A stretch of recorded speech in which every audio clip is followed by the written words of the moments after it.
Di tengah hiruk-pikuk pasar Tanah Abang, seorang perempuan bernama Dewi berdiri tegak melawan arogansi seorang polisi korup. Aksi beraninya, yang terekam dalam sebuah video amatir, mengguncang jagat maya dan menyulut api perlawanan di seluruh negeri. Namun di balik sorak-sorai rakyat yang mengelulukannya, sebuah konspirasi gelap mulai bergerak dalam senyap. Siapakah musuh yang sesungguhnya? Inilah kisah Dewi, awal dari sebuah operasi bayangan yang akan mengubah segalanya. Siang itu, matahari Jakarta seakan menumpahkan seluruh amarahnya ke atap-atap seng pasar Tanah Abang, menciptakan sauna raksasa yang membakar kulit siapapun yang berani menantang teriknya.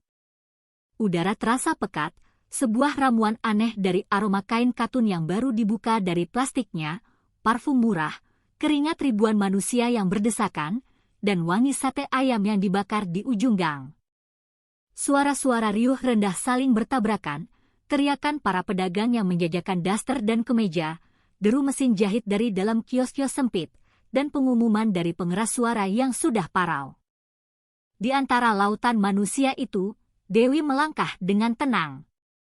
Ransel hitam kecil di bahunya bergoyang ringan mengikuti irama langkahnya yang mantap saat ia berpindah dari satu blok ke blok lain. Rambut hitam panjangnya yang tergerai lembut sesekali tersapu angin dari kipas angin besar di depan toko kain, memantulkan kilau halus di bawah cahaya matahari yang menusuk. Ia tampak berbeda dari kebanyakan pembeli yang hilir mudik dengan wajah lelah dan kantong belanjaan yang penuh. Cara berjalannya tegap, tatapan matanya fokus, dan kehadirannya memancarkan ketegasan yang tak terucap. Kaos putih ketat yang ia kenakan menempel pada tubuhnya yang ramping, berpadu dengan celana kargo hitam panjang yang membuatnya terlihat sederhana namun sigap. Para pedagang yang telah lama mengenalnya menyapanya dengan ramah. Sebagian mengangguk dengan senyum kecil, yang lain memanggil namanya, Bak Dewi, mampir dulu. Mereka tahu, Dewi bukan sekadar pelanggan. Ia adalah suara mereka. Sosok yang sering turun tangan membantu mengadvokasi para pedagang kecil dari pungutan liar yang dilakukan oleh oknum petugas pasar. Meski tubuhnya tampak santai, pikirannya selalu siaga. Ia sudah mendengar desas-desus bahwa hari ini, gerombolan berseragam itu akan datang lagi untuk menagih uang keamanan yang mencekik. Dewi berhenti di kios sayur langganannya, sebuah lapak sederhana milik Ibu Siti, perempuan tua berkerudung lusuh yang sudah ia anggap seperti ibunya sendiri. "Laris, Bu?" tanyanya lembut, sambil tangannya secara otomatis merapikan tumpukan tomat yang sedikit berserakan di meja kayu. Ibu Siti tersenyum lemah, gurat kelelahan terukir jelas di matanya yang teduh. "Laris sih, enduk, tapi nanti sore pasti datang lagi mereka itu," ujarnya dengan suara lirih yang nyaris hilang ditelan keriuhan pasar. Nada pasrah dalam suara wanita tua itu membuat rahang Dewi menegang seketika. Di dalam hatinya, ia merasakan muak yang meluap-luap melihat ketakutan orang-orang kecil terhadap seragam yang seharusnya menjadi simbol perlindungan. Tapi untuk saat ini, ia memilih diam. Dari kejauhan, di antara lorong blok F yang padat, suara sepatu bot berat dan peluit panjang terdengar memecah suasana pasar. Suaranya menusuk, berbeda dari peluit tukang parkir atau satpam. Beberapa pedagang sontak berhenti melayani pembeli, wajah mereka menunduk seolah-olah suara itu adalah perintah untuk tidak menatap. Dewi menoleh perlahan, matanya menyipit, mencoba menembus kerumunan yang tiba-tiba melambat. Ia tahu betul bunyi itu. Itu bukan suara petugas kebersihan atau keamanan resmi pasar. Langkah-langkah berat itu selalu membawa aroma kekuasaan dan kesewenang-wenangan. Ia menarik napas panjang, menegakkan bahunya, dan bersiap. Karena siang yang seharusnya biasa ini akan menjadi awal dari sesuatu yang jauh lebih besar daripada sekedar jual beli di pasar rakyat terbesar di Asia Tenggara. Suara peluit itu menggema semakin keras, memecah keriuhan pasar yang semula ramai dengan tawa dan tawar-menawar. Orang-orang spontan menoleh ke arah sumber suara, dan dari lorong parkiran yang remang, muncullah sosok yang segera membuat suasana menjadi tegang. Seorang polisi berperut buncit berjalan dengan dada membusung, seolah ia adalah raja kecil yang sedang melakukan inspeksi di wilayah kekuasaannya. Namanya Bambang, seorang oknum polisi yang bertugas di sekitar pasar dan terkenal sombong serta temperamental. Keringat mengalir deras di wajah bulatnya yang memerah, menetes di bawah matahari siang yang membakar. Namun, meski tubuhnya tampak kepayahan, langkahnya tetap pongah. Seolah setiap pedagang dan kuli panggul di pasar itu hanyalah rakyat jelata yang harus tunduk di hadapannya. Seragam coklat yang menempel ketat di tubuhnya tampak kusam dan sedikit kotor di bagian kerah. Kancing di bagian tengah kemejanya seperti akan terlepas kapan saja karena tekanan dari perutnya yang besar. Di pinggangnya yang lebar tergantung sebuah borgol yang sudah berkarat, sebuah tongkat, dan sarung pistol tua yang isinya entah masih berfungsi atau tidak. Tapi kombinasi itu sudah lebih dari cukup untuk menebar ketakutan di antara para pedagang kecil yang hanya ingin mencari nafkah. Ia berhenti di depan sebuah lapak buah yang penuh warna, menatap pemiliknya, seorang bapak tua, dengan pandangan dingin dan merendahkan.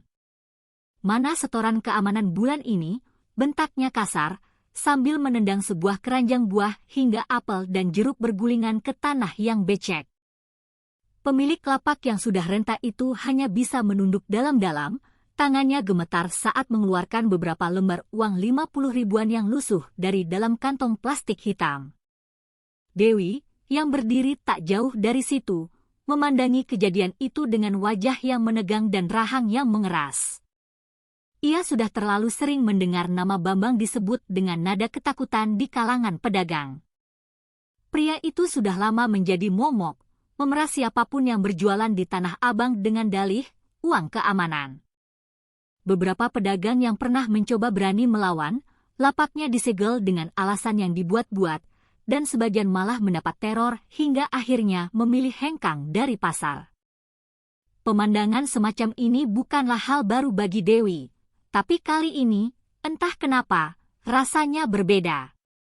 Ada sesuatu dalam cara Bambang menendang keranjang itu, ada kesombongan yang melampaui batas kewajaran, sebuah arogansi yang seolah menantang langit. Para pedagang di sekitarnya satu persatu memilih diam. Mereka berpura-pura sibuk merapikan dagangan, tak berani menatap langsung.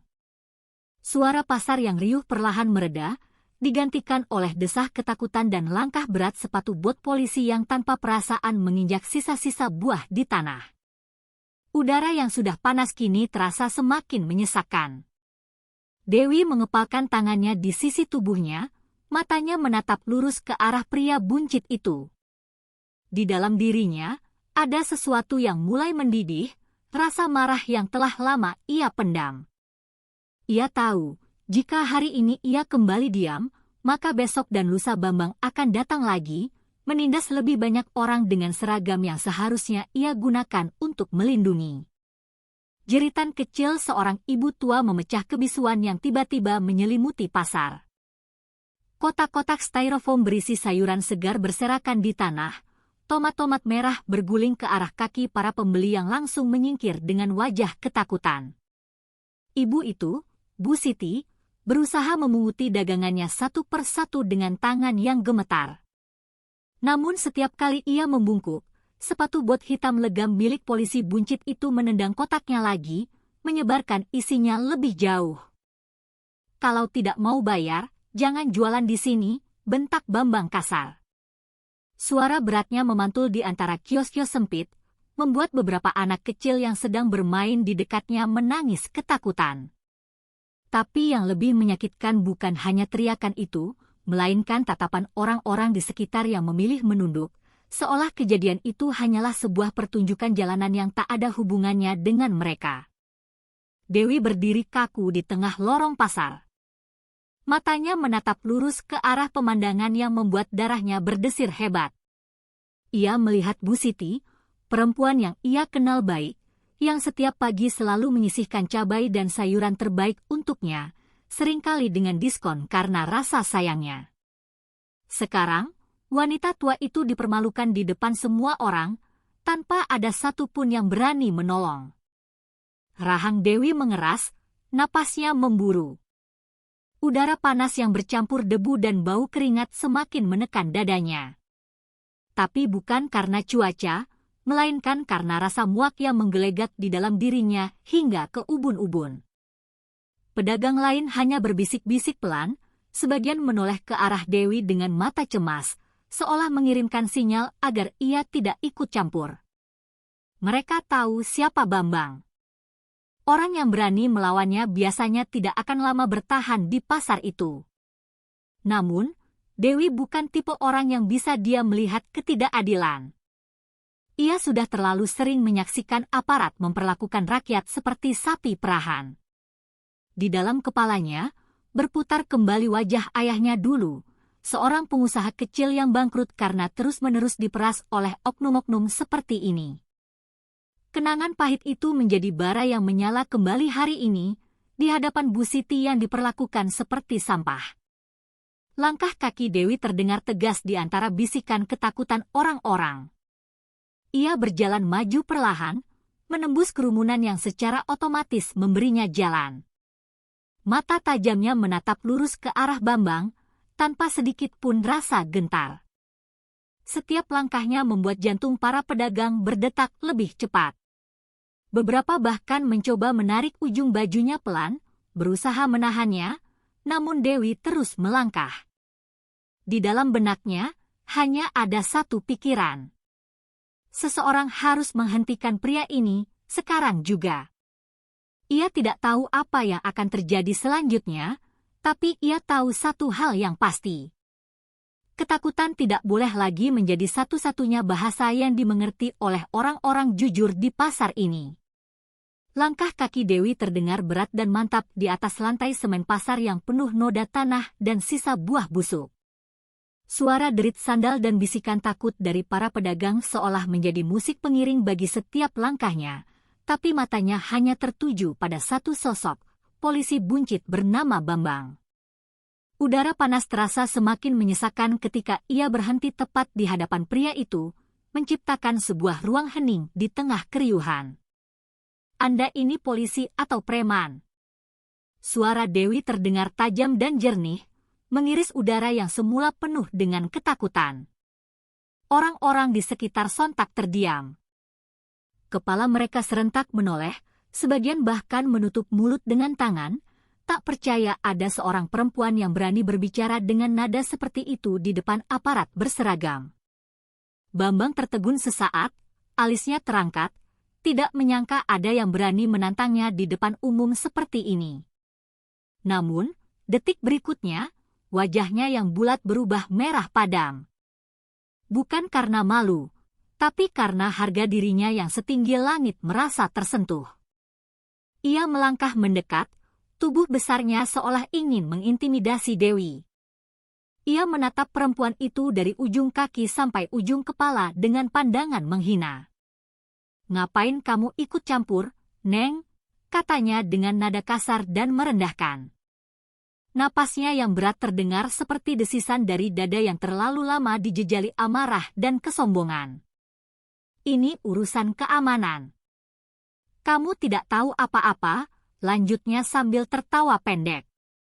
Tawa itu bukan tawa lucu, tapi tawa seseorang yang sudah terbiasa menindas dan merasa tak tersentuh.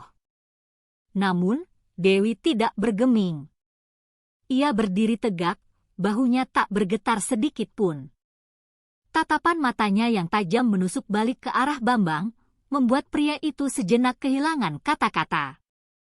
"Keamanan dari siapa?" "Dari Anda sendiri," ucapnya lagi. Kali ini suaranya lebih keras, memastikan semua orang di lorong itu dapat mendengarnya dengan jelas. Kata-kata itu menggema di antara kios-kios pasar, memantul di dinding seng dan tumpukan kayu lapuk. Kata-kata itu seolah menampar kesadaran banyak orang yang selama ini hanya bisa diam dalam ketakutan. Beberapa pedagang mulai mengangkat wajah mereka, memandangi Dewi dengan secercah harapan baru yang menyala di mata mereka. Sesuatu di dalam diri mereka yang telah lama mati seolah tersentak hidup kembali. Bambang mencibir, menegakkan tubuhnya dengan lebih arogan. Kamu kira dengan berani ngomong begitu, kamu kelihatan hebat, ujarnya dengan suara yang sengaja dibuat serendah mungkin, namun cukup keras untuk didengar semua orang. Tangan kanannya mulai memainkan tongkat yang tergantung di pinggangnya, memukul-mukul telapak tangan kirinya dengan ritme pelan, seolah sedang memberi peringatan tanpa suara. Tapi Dewi tetap menatapnya tanpa gentar. Saya cuma tidak tahan lihat aparat seperti Anda membuat orang kecil ketakutan, balasnya mantap.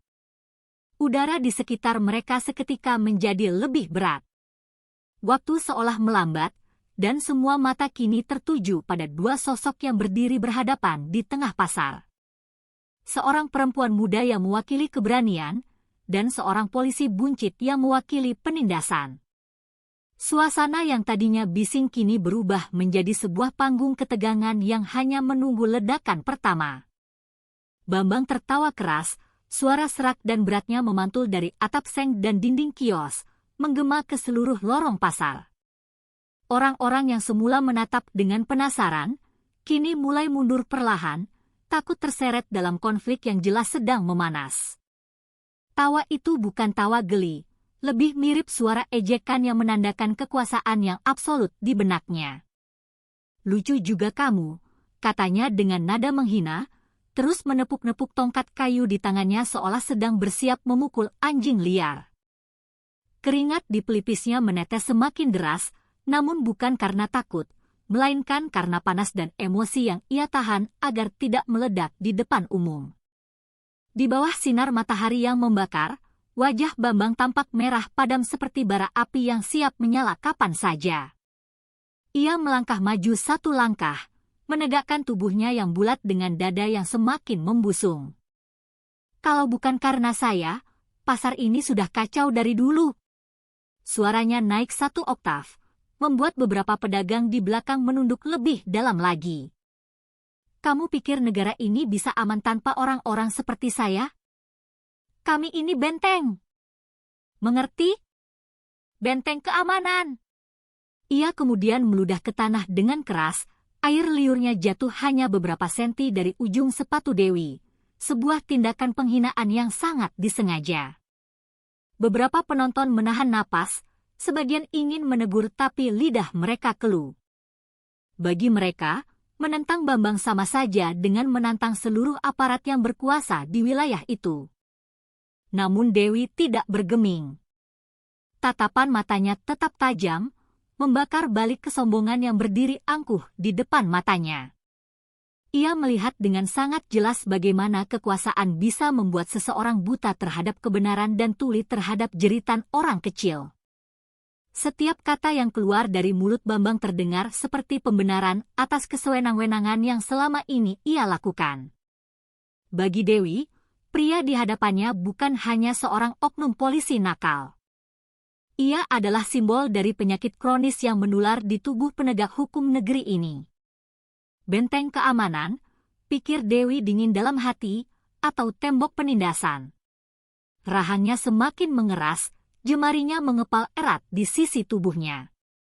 Bambang menyadari bahwa Dewi belum juga menunjukkan rasa takut, dan hal itu justru semakin membakar egonya yang rapuh. Apa kamu tidak tahu diri? Hah, teriaknya lagi, suaranya menggema seperti dentuman drum di antara kios-kios yang sunyi. Ia mengayunkan tongkatnya ke udara, sebuah pertunjukan kekuasaan palsu yang ia miliki. Tapi Dewi hanya menatapnya tanpa bicara, menantangnya dalam diam yang mematikan. Ketegangan itu sudah seperti api dan bensin, tinggal menunggu satu percikan kecil untuk meledak menjadi kobaran yang tak terkendali.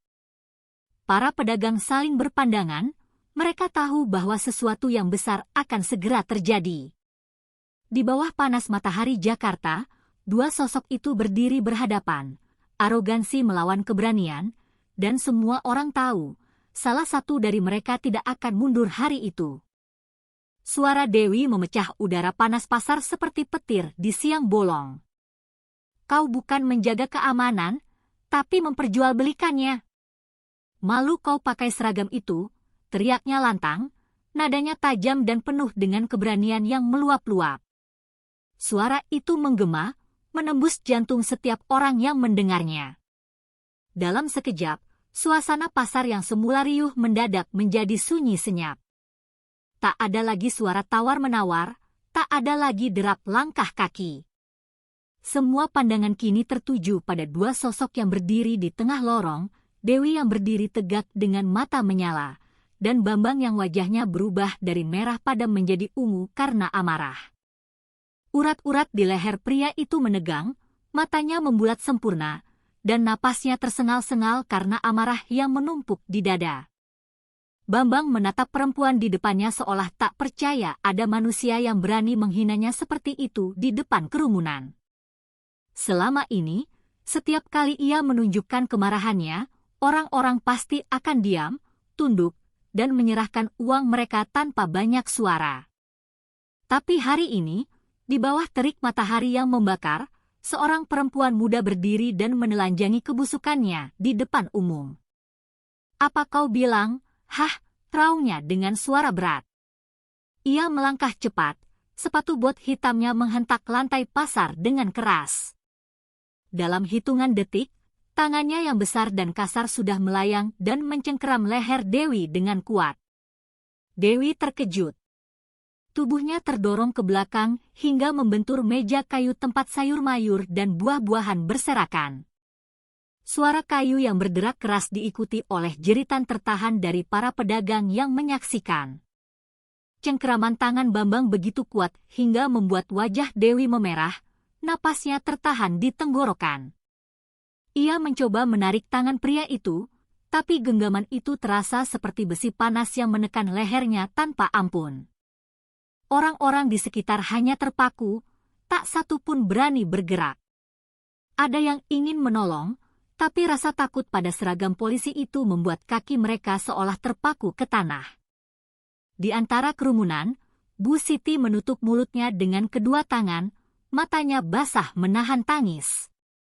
Bambang mendorong tubuh Dewi lebih keras lagi hingga meja di belakangnya terbalik. Buah-buahan berguling ke lantai yang kotor dan beberapa toples kaca pecah berhamburan. "Kau pikir kau siapa berani bicara seperti itu padaku?" bentaknya dengan wajah yang hanya berjarak beberapa senti dari wajah Dewi, napasnya berbau rokok dan amarah. Tapi di tengah kekasaran itu, mata Dewi tetap menatapnya dengan keberanian yang tak padam.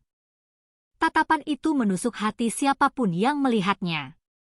Bukan tatapan ketakutan, melainkan tatapan seseorang yang siap melawan sampai titik darah penghabisan. Detik itu, seluruh pasar tahu, batas kesabaran Dewi sudah habis, dan sesuatu yang besar akan terjadi setelah genggaman keji itu dilepaskan. Cengkeraman tangan Bambang di leher Dewi semakin kuat, membuat napasnya tersengal dan pandangannya mulai berkunang-kunang. Udara terasa berat, dunia di sekelilingnya seolah berputar. Ia mencoba menendang, namun tubuhnya yang ramping kalah besar dibandingkan tubuh polisi itu yang kokoh seperti karung beras. Suara tawa sinis Bambang terdengar di telinganya, "Berani sekali kamu sama polisi, hah?" Tapi di tengah sesak yang mencekik itu, mata Dewi menangkap sesuatu di sisi meja buah yang terbalik. Sebatang kayu panjang, bekas tiang penyangga lapak yang patah. Dengan sisa-sisa kesadaran dan naluri untuk bertahan hidup, ia mengulurkan tangannya yang bergetar, meraih kayu itu, menahan rasa sakit yang menekan dadanya.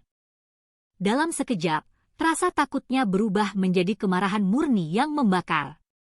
Dengan sekuat tenaga yang ia miliki, ia mengayunkan kayu itu dengan keras ke arah kepala Bambang. Brak! Suara keras memecah udara panas pasar. Kayu itu menghantam pelipis Bambang dengan bunyi yang mengerikan, membuat tubuh buncit itu limbung seketika.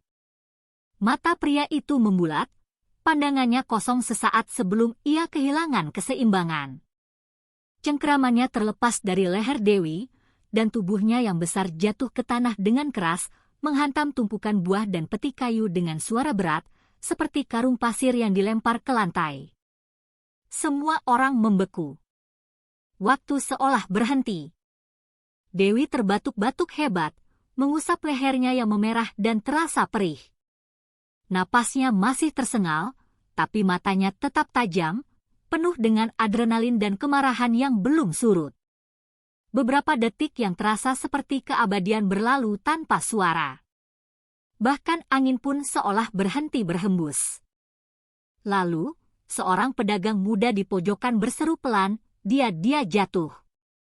Kalimat itu seolah menjadi pemantik. Suara bisik-bisik ketakutan berubah menjadi sorak-sorai yang tertahan. Dewi berani!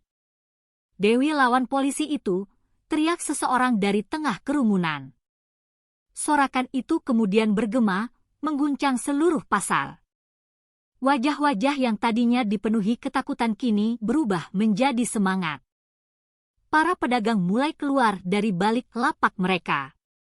Sebagian berlari memeluk Dewi, sebagian lain menatap tak percaya pada tubuh Bambang yang terkapar tak sadarkan diri di antara tomat dan jeruk yang pecah. Tidak ada lagi rasa takut yang mengikat mereka. Seorang ibu menangis bahagia sambil menepuk-nepuk bahu Dewi. Kau buktikan pada kami bahwa kita tidak harus selalu diam, enduk, katanya dengan suara bergetar. Dewi berdiri tegak.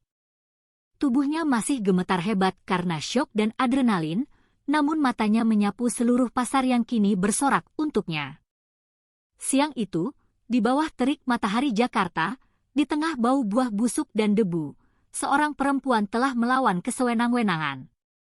Dan keberaniannya, menyalakan api kecil di hati semua orang yang selama ini telah memilih untuk diam. Pasar yang tadinya sunyi karena ketakutan kini berubah menjadi lautan suara. Sorak-sorai membuncah dari setiap sudut, menggema seperti gelombang keberanian yang selama ini tertahan di dasar hati. Beberapa pedagang langsung berlari ke arah Dewi, menepuk-nepuk bahunya dengan bangga. Wajah mereka bersinar, campuran antara lega dan kekaguman. Kamu luar biasa, enduk. Akhirnya ada juga yang berani melawan mereka, teriak seorang bapak tua penjual kelapa sambil mengangkat tangannya ke udara. Dewi, yang masih terengah-engah, hanya bisa tersenyum kecil. Matanya memandangi sekeliling, tak menyangka tindakannya akan memancing keberanian begitu banyak orang. Tubuhnya masih bergetar, tapi di dalam dadanya muncul perasaan hangat yang belum pernah ia rasakan sebelumnya. Rasa keadilan yang nyata, meskipun sederhana. Dari ujung lorong pasar, dua polisi lain datang tergesa-gesa, mungkin mendengar keributan. Wajah mereka pucat pasi, mata mereka gelisah. Begitu melihat tubuh Bambang yang terkapar dengan sedikit darah mengalir dari pelipisnya, keduanya spontan berhenti. Sejenak mereka saling pandang, lalu dengan ragu mendekat. Tak satu pun dari mereka yang berani menatap langsung ke arah Dewi, yang berdiri tegak di sisi lapak yang porak-poranda. Tanpa berkata apa-apa, mereka menunduk, memunguti tubuh buncit rekan mereka itu, dan memapahnya keluar dari pasar. Langkah mereka cepat tapi canggung, seolah setiap mata yang menatap mereka adalah pisau tajam yang menusuk rasa malu mereka. Suara klik kamera ponsel mulai terdengar dari berbagai arah. Beberapa pengunjung dan pedagang muda merekam momen itu dengan tangan gemetar, sadar bahwa mereka sedang menyaksikan sesuatu yang luar biasa. Sebuah perlawanan rakyat kecil yang jarang terjadi di tempat seperti ini. Wajah Dewi, dengan rambut yang sedikit berantakan, napas yang masih berat, tapi mata yang menyala tegas, terekam jelas dalam puluhan video. Sorotan itu akan menjadi saksi bisu yang tak bisa dibungkam. Sementara polisi-polisi itu berjalan cepat membawa Bambang keluar, suara tawa kecil dan ejekan pelan mulai terdengar dari para pedagang. Katanya jago, kalah sama perempuan, gumam seseorang, diikuti tawa kecil lainnya. Kalimat itu menambah warna pada rasa malu yang menggantung di udara. Saat langkah para aparat itu menghilang dari pandangan, Dewi menatap langit yang masih menyengat di atas kepalanya. Ia tahu, ini semua belum selesai. Di antara tepukan bahu dan pujian yang ia terima, pikirannya justru dipenuhi oleh kecemasan yang samar. Ia sadar, tindakan yang baru saja ia lakukan pasti akan berbalik padanya, mungkin dalam bentuk yang jauh lebih besar dan berbahaya.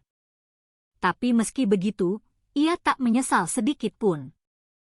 Sorakan warga, tawa lega, dan rasa hormat di mata mereka sudah cukup menjadi bukti bahwa hari itu, untuk pertama kalinya, ketakutan telah dikalahkan oleh keberanian. Beberapa jam setelah kejadian di Pasar Tanah Abang itu, dunia seakan ikut bergetar.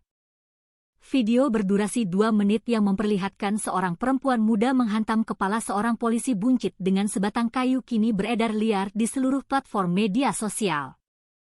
Judulnya mencolok dan provokatif, "Emak-emak perkasa hantam polisi arogan di Tanah Abang." Dalam hitungan jam, video itu ditonton ribuan kali, dibagikan, dan dikomentari oleh jutaan orang. Di kolom komentar, dukungan mengalir deras. "Inilah perempuan berani yang kita butuhkan," tulis seorang netizen. "Sudah saatnya rakyat melawan penindasan," seru yang lain. Nama Dewi disebut-sebut sebagai pahlawan, simbol keberanian rakyat kecil yang sudah muak dengan kesewenang-wenangan aparat. Tagar Dewi Pahlawan Pasar menjadi trending topik. Namun, di balik euforia publik itu, ada ketegangan yang jauh lebih gelap mulai tumbuh. Di sebuah ruangan dingin ber-AC di kantor polisi pusat kota, beberapa perwira tinggi menonton video yang sama di layar monitor besar. Wajah mereka tegang, tidak ada yang bicara untuk beberapa saat. Di layar, wajah Dewi tampak sangat jelas, rambut hitam panjang, mata tajam, kaos putih ketat yang kini berdebu karena perkelahian. "Ini sudah keterlaluan," gumam salah satu perwira.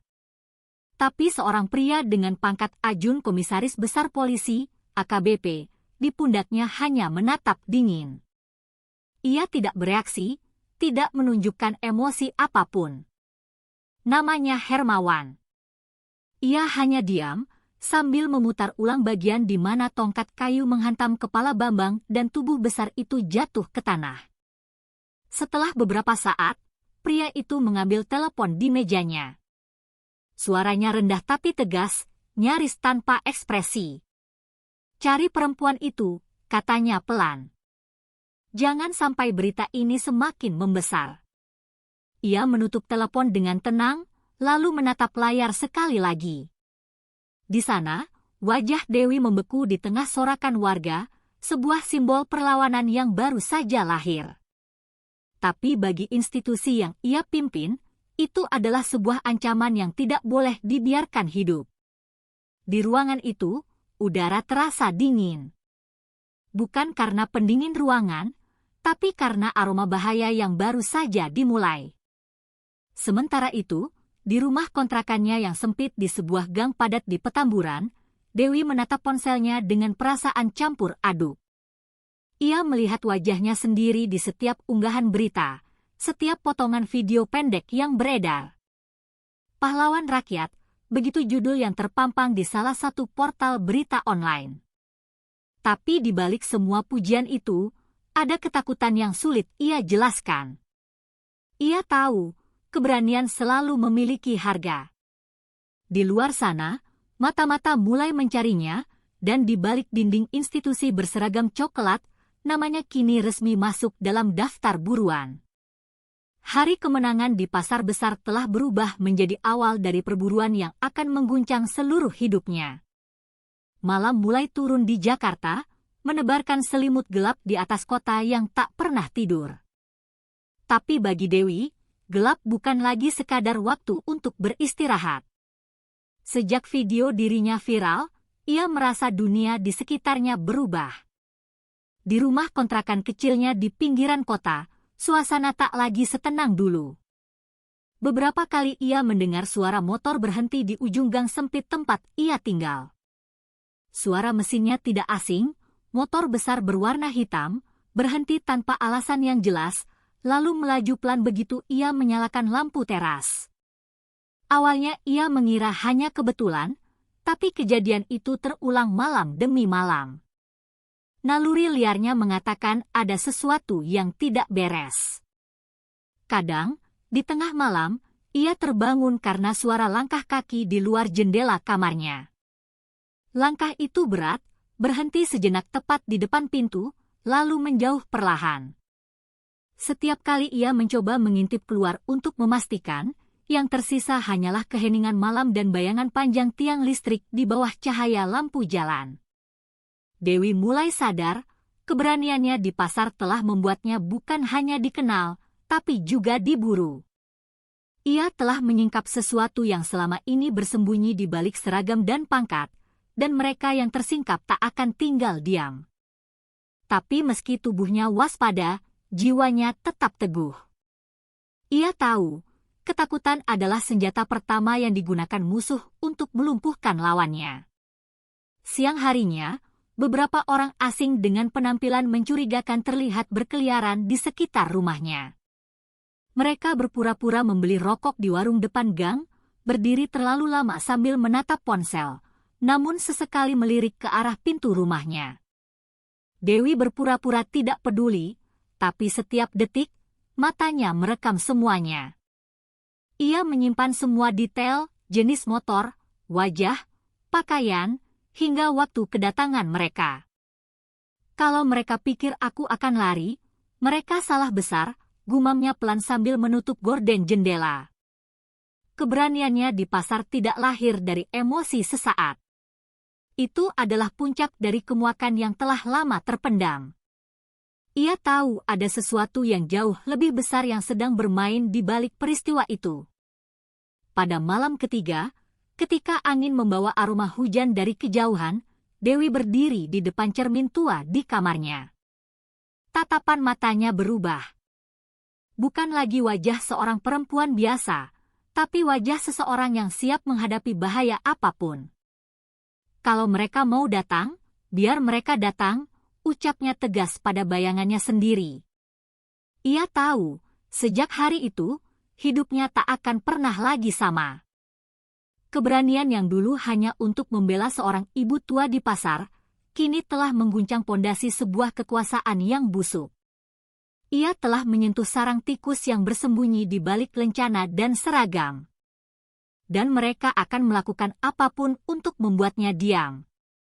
Tapi Dewi bukanlah tipe perempuan yang bisa dibungkam dengan ancaman.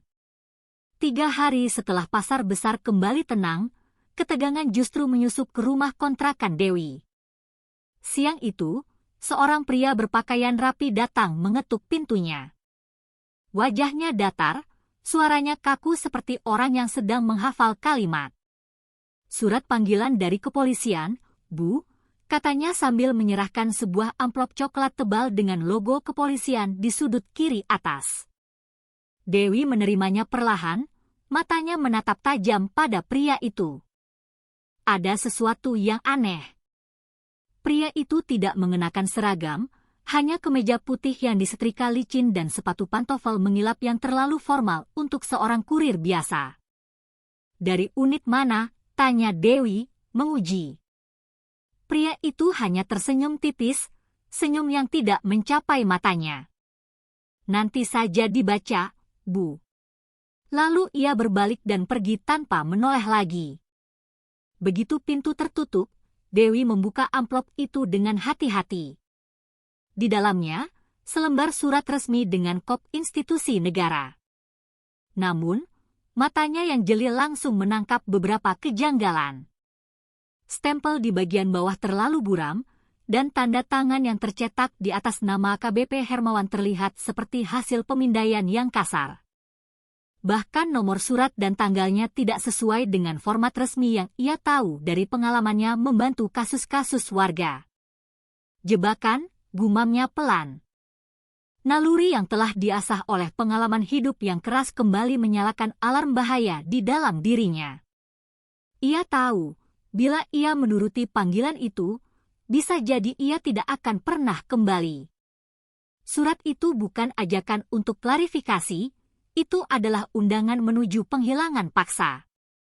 Tanpa membuang waktu, Dewi meraih ponsel tuanya dan menulis pesan singkat ke sebuah nomor yang sudah lama ia simpan. Isinya hanya 2 kalimat, Reno, mereka mulai bergerak. Aku butuh bicara. Reno bukan nama asing baginya. Ia adalah seorang jurnalis investigasi yang dulu pernah membongkar kasus pungli besar di kepolisian, sebelum beritanya dibungkam dan ia nyaris kehilangan pekerjaannya. Mereka pernah bekerja sama dalam sebuah kampanye sosial bertahun-tahun yang lalu, dan sejak saat itu, Dewi tahu satu hal, Reno tidak mudah dibungkam. Ia menghapus riwayat pesan setelah terkirim, mematikan ponselnya, lalu mengemasi beberapa helai pakaian ke dalam ransel hitamnya. Dalam diam, ia meninggalkan rumah kontrakannya malam itu. Berjalan cepat di antara ganggang gelap, dengan perasaan bahwa setiap bayangan bisa menjadi musuh. Di tempat lain, di dalam sebuah ruangan berlampu redup, pria yang sama yang menyerahkan surat itu melapor lewat telepon. Target sudah menerima surat, tapi belum bisa dipastikan dia percaya, ucapnya. Suara di seberang menjawab dengan dingin. Pantau saja. Kalau dia kabur, kita jadi tahu siapa yang menolongnya. Telepon ditutup. Di atas meja kerja, tumpukan surat dengan kop serupa berserakan, menandakan sebuah rencana besar yang sudah disiapkan dengan matang. Dan di luar sana, Dewi melangkah cepat menuju arah yang belum pasti, dikejar oleh institusi yang seharusnya melindunginya, dan diburu oleh kekuatan yang ingin membuat kebenaran hilang dalam senyap. Malam itu, di sebuah kamar kos tua yang pengap di pinggiran Jakarta, Dewi duduk berhadapan dengan Reno. Lampu gantung yang redup menggantung di atas mereka, berayun pelan tertiup angin dari jendela yang terbuka separuh. Reno, dengan wajah yang tampak lebih tua dari usianya dan mata yang tak pernah lepas dari layar laptop, menunjukkan beberapa berkas lama. Bambang bukan polisi pasar biasa, katanya pelan. Di layar, deretan nama, tanggal, dan jumlah uang tertera rapi. Dia bagian dari jaringan pungli besar yang beroperasi di seluruh pasar dan terminal di Jakarta. Uang yang mereka kumpulkan mengalir ke satu orang, AKBP Hermawan. Nama itu meluncur dari bibir Reno dengan berat, seolah menyebut nama setan yang sudah lama bersembunyi dalam bayang-bayang institusi. Dewi menatap layar itu dengan wajah tegang. Ia melihat foto-foto lama, Bambang berdiri bersama beberapa orang berseragam lainnya, sebagian tersenyum, sebagian menyembunyikan wajah. Di latar belakang, terlihat sebuah plang bertuliskan, Koordinasi Keamanan Daerah Kota. Semuanya tampak resmi, tapi bagi Reno, foto itu adalah bukti nyata dari sebuah sistem busuk yang telah berjalan bertahun-tahun. Hermawan ini licin sekali, lanjut Reno sambil menyalakan sebatang rokok. Setiap kali namanya hampir terungkap, saksi kunci menghilang, dokumen hilang, atau kasusnya tiba-tiba dianggap selesai tanpa alasan. Asap rokok mengepul, menciptakan kabut tipis di antara mereka berdua. Dewi menggenggam lututnya erat. Dadanya terasa panas. Kini ia sadar, insiden di pasar itu bukan sekadar bentrokan spontan. Itu adalah sentuhan tak sengaja pada urat nadi dari sebuah kekuasaan yang kotor. Bambang hanya pion, ujar Reno lirih. Matanya yang tajam menatap Dewi. Kau memukul pion, tapi raja mereka kini marah. Kalimat itu menancap dalam pikiran Dewi seperti duri. Ia baru sadar, tindakan impulsifnya hari itu bukan hanya membuatnya viral, tapi telah menyinggung seseorang yang berkuasa jauh di atas sana. AKBP Hermawan, perwira tinggi yang selama ini bersembunyi di balik rapat-rapat resmi dan seragam yang rapi, kini menaruh perhatian langsung padanya.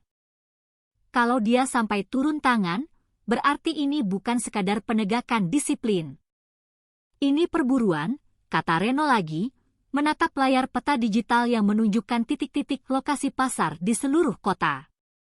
Semuanya terhubung ke satu aliran dana yang sama, yang muaranya ada di Hermawan. Dewi terdiam lama. Suara jangkrik di luar jendela terasa begitu jauh. Hanya detak jantungnya sendiri yang terdengar nyaring di telinganya. Ia merasa tubuhnya ringan, tapi pikirannya berat, penuh dengan campuran antara amarah dan takut. Namun, Di balik ketakutan itu, muncul sebuah tekad yang perlahan mengeras. Kalau benar semua ini ada hubungannya dengan Hermawan, katanya akhirnya dengan nada tegas, maka aku tidak boleh berhenti di tengah jalan. Reno mematikan rokoknya di asbak kaleng, menatapnya dengan senyum tipis yang getir. Kau sadar, ini berarti perang. Dewi mengangguk tanpa ragu. Aku sudah memulainya. Dan aku tidak akan mundur. Di luar kamar, angin malam bertiup lebih kencang, membawa aroma hujan dan sebuah firasat bahwa badai yang jauh lebih besar sedang menunggu mereka di depan. Malam itu, langit Jakarta gelap tanpa bintang, hanya lampu-lampu jalan yang redup memantulkan cahaya di genangan air hujan sisa sore tadi. Dewi dan Reno melangkah cepat di antara bayangan gedung-gedung tua yang berdiri sepi di sebuah kawasan industri di pinggiran kota. Gudang besar di depan mereka tampak seperti bangunan tak terurus, catnya mengelupas dan pagarnya berkarat. Tapi Reno tahu, tempat itu adalah pusat perputaran uang hasil pungli yang selama ini ia lacak. Bau besi berkarat dan oli bekas memenuhi udara ketika mereka berhasil mendorong pintu besar yang hampir roboh itu. Di dalamnya, suara tetesan air dari atap yang bocor terdengar seperti detak jam yang menghitung mundur menuju bahaya. Dengan cahaya senter kecil dari ponsel, mereka menelusuri rak-rak kayu yang penuh debu dan tumpukan kardus misterius. Di salah satu meja yang reyot, Reno menemukan sebuah buku besar yang tertutup kain lusuh. Ketika dibuka, halaman demi halaman memperlihatkan daftar nama, angka transfer, dan inisial pejabat-pejabat penting. Dewi membaca cepat, matanya melebar setiap kali menemukan nama baru yang tak asing di telinganya.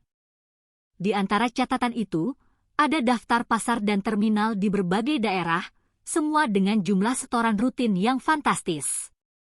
Ini lebih besar dari yang kita kira, bisik Dewi, suaranya bergetar antara terkejut dan marah. Reno mengangguk pelan. Kalau kita bisa membawa buku ini keluar, semua akan berubah, ujarnya sambil mulai memotret beberapa halaman penting dengan kamera kecil di tangannya. Tapi sebelum mereka sempat melanjutkan, suara langkah sepatu bot yang berat bergema di luar. Bukan satu, tapi beberapa langkah yang teratur, mendekat perlahan namun pasti. Dewi dan Reno saling pandang, menyadari waktu mereka telah habis. Tiba-tiba, lampu-lampu neon di gudang itu menyala terang, berdenting nyaring. Mereka refleks menutup mata karena silau, dan ketika pandangan mereka kembali jelas, sosok yang berdiri di ambang pintu membuat darah mereka serasa membeku. AKBP Hermawan berdiri tegap dengan seragam lengkapnya. Mata tajamnya menatap mereka seperti elang menatap mangsanya. Di belakangnya, 4 polisi bersenjata laras panjang berdiri dengan ekspresi kaku. Kau pikir bisa bermain api tanpa terbakar, Dewi? Suaranya dingin, tenang, tapi mengandung ancaman yang menusuk hingga ke tulang. Ia melangkah maju, sepatu hitamnya yang mengilap bergema di lantai beton. Di tangan kanannya, sebuah pistol berkilat di bawah cahaya lampu. Reno secara refleks menarik Dewi ke belakangnya, tapi tatapan Hermawan tak beralih sedikit pun dari wajah perempuan itu. Gudang yang tadinya senyap kini berubah menjadi panggung ketegangan yang mematikan. Reno melirik ke arah jendela samping yang pecah sebagian, mencari celah untuk melarikan diri, tapi 2 polisi segera bergerak menutup jalan itu. Berita viralmu sudah cukup membuat kami repot, lanjut Hermawan datar. Tapi datang ke sarang kami, itu adalah kebodohan. Suara langkah kaki anak buahnya mendekat, sepatu mereka tanpa sengaja menginjak amplop-amplop berisi uang yang berserakan di lantai. Dewi menatap langsung ke arah Hermawan, matanya tidak lagi menunjukkan rasa takut. Aku hanya ingin kebenaran terungkap, katanya tegas, meski napasnya memburu. Hermawan tersenyum dingin, senyum yang sama sekali tidak menunjukkan keramahan, lalu mengangkat pistolnya setinggi dada. Kebenaran, Nona Dewi, ujarnya pelan, kadang harus dibungkam demi sebuah ketertiban. Dalam sekejap, suasana berubah menjadi sunyi yang mencekam. Satu langkah yang salah bisa berakhir dengan sebutir peluru yang menembus pekatnya udara malam itu. Suara tembakan memecah malam seperti petir yang menghantam dada. Ledakannya menggema di seluruh gudang, memantul dari dinding-dinding besi tua yang bergetar. Reno, yang berdiri tepat di depan Dewi, terhuyung. Darah merah pekat menyembur dari bahunya, membasahi kemejanya yang kusam. "Lari, Dewi!" teriaknya parau. Tubuhnya jatuh menabrak meja, membuat buku catatan dan amplop-amplop berserakan ke lantai. Dewi menatapnya sesaat, matanya membesar antara kaget dan ngeri. Tapi insting untuk bertahan hidup mengambil alih. Ia berbalik dan berlari sekencang-kencangnya menuju pintu belakang gudang, menembus udara malam yang lembab dan penuh aroma besi serta debu. Di belakangnya, suara langkah-langkah berat dan teriakan polisi menggema, diiringi pantulan cahaya senter yang liar menembus kegelapan. Ia menerobos ke jalan sempit di belakang gudang, melompati tumpukan kayu dan karung sobek yang berserakan. Napasnya memburu, dadanya bergetar hebat, tapi pikirannya tetap fokus. Kabur dulu, pikir nanti. Dari arah jalan raya, suara sirene meraung-raung, semakin kencang mendekat setiap detik. Di langit, lampu sorot helikopter kecil mulai berputar, menyinari area sekitar dengan cahaya putih yang menyilaukan. Dewi terus berlari tanpa menoleh, seolah rasa takutnya telah diubah menjadi tenaga. Tapi setiap langkahnya terasa berat, bukan karena lelah, melainkan karena kesadaran bahwa di belakang sana, Reno mungkin sedang berjuang antara hidup dan mati. Ia menabrak pagar kawat, merobek bajunya, lalu merayap keluar ke arah lapangan kosong. Di kejauhan, bayangan mobil-mobil polisi terlihat berbaris di jalan utama. Mereka sudah mengepung, gumamnya pelan sambil menyapu peluh dari wajahnya. Saat ia hendak berlari lagi, suara langkah cepat terdengar dari sisi kanannya. Dewi menoleh, dan jantungnya serasa berhenti berdetak. Dari balik kegelapan, muncul sesosok tubuh berperawakan besar, berjalan perlahan dengan satu tangan menekan perban di kepalanya. Lampu dari mobil di kejauhan menerangi wajahnya, memperlihatkan sebuah senyum miring yang ia kenal betul. Itu Bambang. Polisi yang seharusnya sudah tak sadarkan diri di pasar. Tapi kini, ia berdiri tegap, matanya dingin dan penuh dendam. Bambang berhenti beberapa meter di depannya, matanya menyipit menatap Dewi. "Kau pikir sudah menang waktu itu?" "Hah," katanya pelan, suaranya berat dan serak. Darah kering masih menempel di sisi wajahnya, memberinya kesan seperti monster yang bangkit dari luka. Dewi mundur satu langkah, matanya tak berkedip. Ia tahu, pria ini bukan lagi sekadar aparat korup. Ia kini telah menjadi simbol balas dendam dari sebuah sistem yang tak mau dipermalukan. Bambang tersenyum tipis, lalu mengeluarkan pistol kecil dari balik pinggangnya. "Urusanmu dengan kami belum selesai," gumamnya dingin. Dalam sekejap, Dewi berbalik dan kembali berlari, kali ini ke arah hutan kecil di belakang kompleks industri, meninggalkan jejak darah Reno dan suara tawa Bambang yang menggema panjang di tengah malam Jakarta yang kelam. Beberapa minggu berlalu sejak kejadian di gudang tua itu. Media nasional menyiarkan berita yang sama berulang-ulang, perempuan viral bernama Dewi dinyatakan hilang tanpa jejak. Polisi memberikan keterangan resmi bahwa ia kabur setelah menyerang aparat dan diduga terlibat dalam kegiatan subversif. Foto wajahnya terpampang di layar televisi, disandingkan dengan kata "buronan". Namun di balik siaran resmi itu, banyak yang mulai meragukan kebenaran versi aparat. Beberapa pedagang di pasar Tanah Abang diam-diam menyalakan lilin setiap malam, mendoakan keselamatannya. Sementara itu, dunia maya masih terus memperdebatkan siapa sebenarnya Dewi, penjahat atau pahlawan. Di sisi lain, Reno masih dirawat secara rahasia di sebuah klinik bawah tanah, hidup namun terus diburu, dengan luka tembak di bahu dan sebuah rahasia besar di kepalanya. Namun, jauh dari pandangan publik, di sebuah ruangan tanpa jendela di dalam markas intelijen negara, seorang pria berpangkat tinggi duduk di depan layar monitor besar. Seragamnya rapi tanpa celah, wajahnya tanpa ekspresi. Di depannya, video viral Dewi diputar ulang dari awal. Suara teriakan di pasar, suara hantaman kayu, hingga sorakan massa terdengar jelas. Saat rekaman berhenti pada detik ketika Dewi berdiri menantang, pria itu mencondongkan tubuhnya ke depan. Cahaya layar memantulkan tatapan matanya yang dingin dan penuh perhitungan. Aktifkan operasi bayangan, katanya singkat, tanpa emosi, lalu menekan sebuah tombol di panel hitam di sampingnya. Beberapa petugas berpakaian serba hitam muncul di balik kaca ruangan. Mereka tidak berbicara, hanya menerima perintah dengan sebuah anggukan singkat. Di layar lain, muncul sebuah peta digital dengan nama-nama tertentu yang ditandai merah.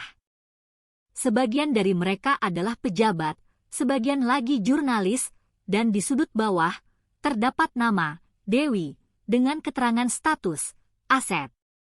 Ruangan itu sunyi. Hanya terdengar dengung mesin server dan langkah sepatu yang menjauh. Pria berpangkat tinggi itu menatap layar sekali lagi, dan untuk sesaat, sebuah senyum yang sangat samar muncul di bibirnya. Perempuan ini lebih berguna hidup daripada mati, gumamnya perlahan. Kamera seolah bergeser menembus dinding, menuju ruangan lain. Cahaya lampu neon yang dingin menerangi dinding beton tanpa warna. Di tengah ruangan, Dewi duduk terikat di sebuah kursi logam. Wajahnya penuh luka lebam, tapi matanya masih menyala tajam. Dua agen berdiri di belakangnya, namun tak berani menatapnya langsung. Napasnya pelan, namun tekadnya jelas terpancar. Ia belum menyerah. Ia menatap lurus ke arah sebuah kamera tersembunyi di sudut ruangan, seolah tahu bahwa seseorang sedang menontonnya dari jauh. Di luar, pintu baja tertutup rapat. Lampu di ruangan itu padam perlahan, menyisakan kegelapan total. Hanya tatapan mata Dewi yang seolah masih bersinar di kegelapan, dingin, menantang, dan penuh makna. Layar menjadi hitam, meninggalkan keheningan panjang yang menegaskan satu hal,